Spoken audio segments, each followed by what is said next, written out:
Madalas nating ituring ang asin bilang isang pangkaraniwan at murang sangkap sa kusina, di ba? Pero sa bayan ng Alburquerque sa Bohol, may isang uri ng asin na literal na mas mahal pa sa inaakala mo. Tinatawag itong dinosaur egg at kilala ngayon bilang puting ginto ng Pilipinas. Sa pagsusuring ito, hindi lang tayo mag-uusap tungkol sa isang simpleng pampalasa.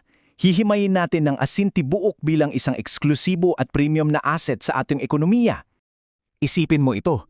Kahit ang mga sikat na Michelin-starred chef tulad ni Jamie Do ay napapabilib. Sabi nga niya, nung una ay wala siyang ideya kung ano ito, pero ngayon palagi na itong nakapatong sa tabi ng kanyang kalan.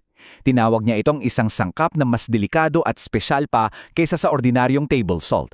Kapag ang mga batikang kusinero sa buong mundo ay nagbigay ng ganitong balidasyon, direktang tumataas ang halaga ng produktong ito sa global high-end market. Kaya ang tanong ngayon, ano ba talaga ang nagbibigay ng halaga rito? Ang asin tibuok ay literal na nangangahulugang buong asin. Isa itong pambihirang artisanal sea salt mula sa Bohol.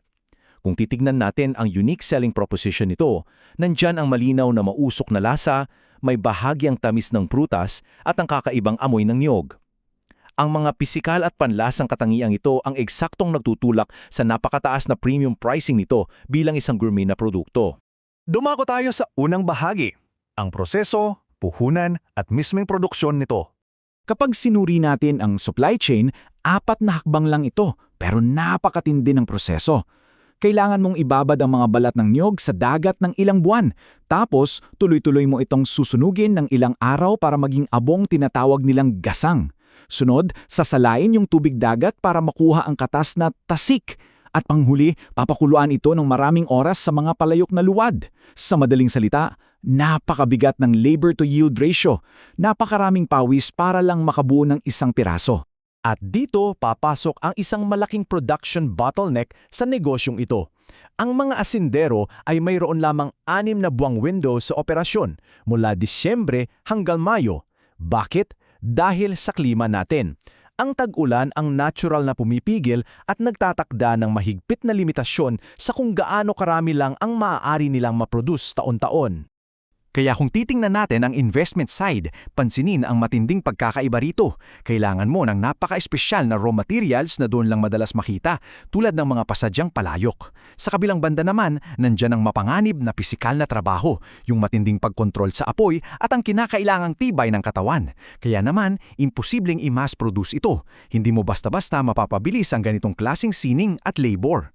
Ngayon, pag-usapan naman natin ang ikalawang bahagi, ang dynamics ng supply at demand sa merkado. Para mas maintindihan natin ang sitwasyong ngayon, balikan natin ang kasaysayan. Bago ang taong 1995, napakaunlad ng lokal na kalakalan natin ng asin. Pero nang maipasa ang Asin Law na nag-uutos na lagyan ng iodine ang lahat ng ibinibentang asin, biglang bumagsak ang industriya.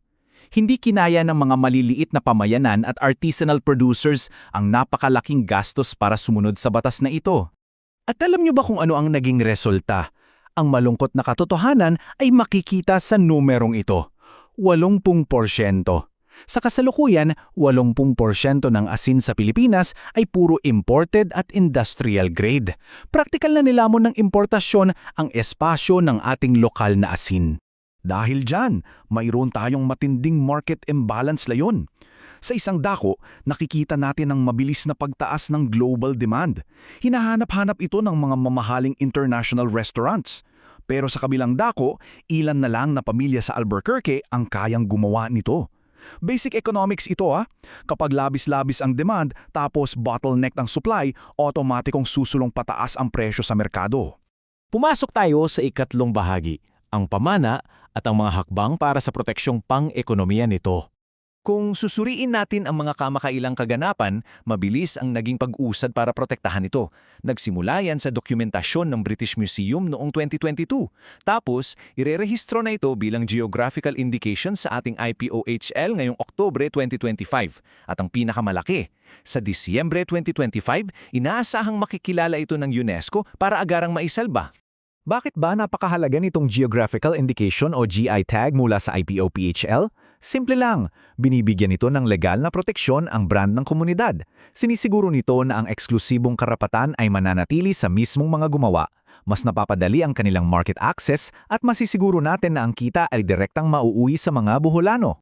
Sabi nga ni Joanne Pinat mula sa Bohol Provincial Tourism, ang mga pakikilalang ito ay paalala ng ating sama-samang pangako sa tradisyon. At sa aspeto ng negosyo, hindi lang ito simpleng award, isa itong mabisang taktika sa marketing. Ang pandaigdigang rekognisyon ay direktang humahatak ng interes mula sa mga lokal at dayuhang mamimili para patuloy na suportahan ang kabuhayan ng mga natitirang asindero. At dito tayo dadako sa huling bahagi, ang kinabukasan ng mga asendero natin. Sa kabila ng mga tagumpay, humaharap pa rin sa dalawang matinding banta ang industriyang ito. Una, ang walang patid na kompetisyon mula sa murang imported na asin.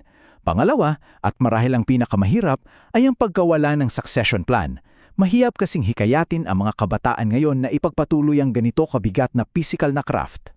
Kaya iiwan ko sa inyo ang katanungang ito para pag-isipan. Sapat ba talaga ang mga IPOHL tags, ang UNESCO at ang pandaigdigang pagkilala para isalba ang isang yamang unti-unting pinapatay ng murang importasyon?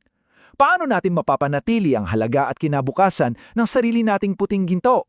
Maraming salamat sa inyong pagsama sa pagsusuring ito.